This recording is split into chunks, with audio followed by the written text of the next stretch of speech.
What we're going to do now here on Press TV is to bring some expert view into this story and the memorial service that is being held, and more importantly, what's happened during the course of the past 10 years in terms of the security. Has America really been secured from terrorist attacks? Has the world become a safer place? These are among the questions that I'm going to ask Mr. Stephen Lendman. He's a writer and radio host who's joining us on the phone from the city of Chicago. Stephen.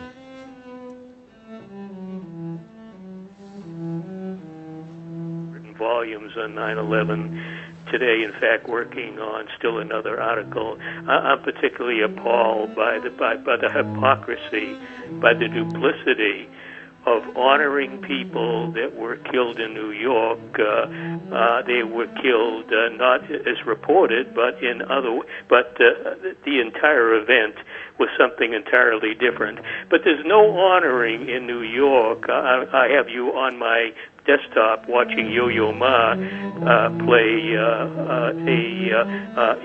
as part of the commemoration event. But Yo-Yo Ma is not commemorating the millions of innocent people in Muslim countries that my country and its allies have murdered. That's the only way to say it. They have been murdered, millions of them. And it began before 9/11, but it especially got horrific in the post-9/11 years. I cannot forgive my country for this grievous what America's media and political Washington won't say today. Donald Bittner. Right, Stephen, well, you're an American citizen yourself, there are a lot of questions that are asked from the authorities for what happened during this past 10 years. What questions would you ask American authorities as far as the 9/11 attacks are concerned? Well, I would ask them some of the questions that some disenchanted members of the 9/11 Commission began posing in recent times, including a former U.S. Senator, Max Cleland, who resigned from the 9/11 Commission, calling what they were doing, quote, a national disgrace, unquote, from a former U.S. Senator.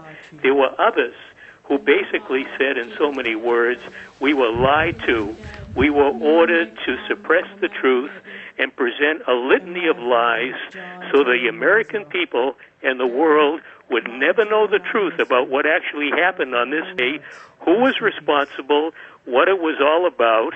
And of course, what it was all about was what an organization, an extremist neocon think tank called the Project for a New American Century, they published a report years before 9/11, and they basically said that America needs to reinforce its defenses, build up its military, and really institute a policy to assure that America had unchallenged global hegemony.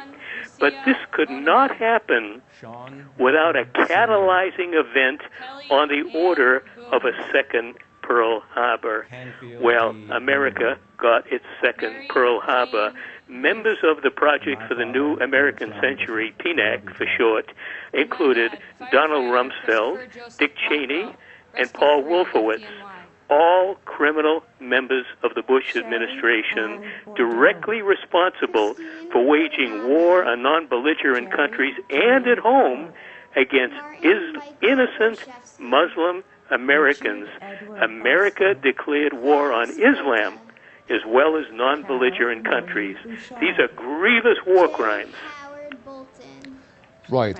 Stephen, the question of 9/11, of course, still remains of who's been behind it, but for how long do you think the American authorities are going to cling to that, uphold the idea of 9/11 being orchestrated by terrorist groups such as Al-Qaeda, and perhaps find other countries to invade?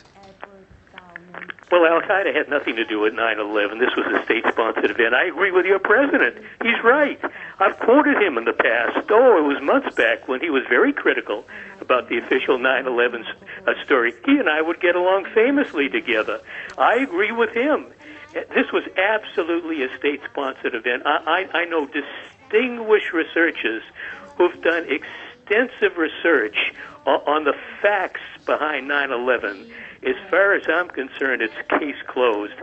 There were no quote-unquote crazed Arabs responsible. It wasn't bin Laden. It wasn't Al-Qaeda. This was a very carefully planned and executed event, and it was impossible that aircraft could strike the Twin Towers in New York and ignite a fire with kerosene, airline fuel, that doesn't burn anywhere near hot enough to melt steel to bring those towers down, and they collapsed at near free fall speed. A physical impossibility. There was only one way that could happen. Those buildings were rigged with dynamite to send them down, and all the evidence was hauled away and destroyed so nobody could get their hands on it. But there was evidence gotten from World Trade Center Building 7 that came down later in the afternoon. The BBC that day reported WTC 7 coming down 26 minutes before it happened. How about that? Right. Do you smell something rotten in that account? Right. Thank you very much. You're very good to talk to. Stephen Lendman, writer and radio host.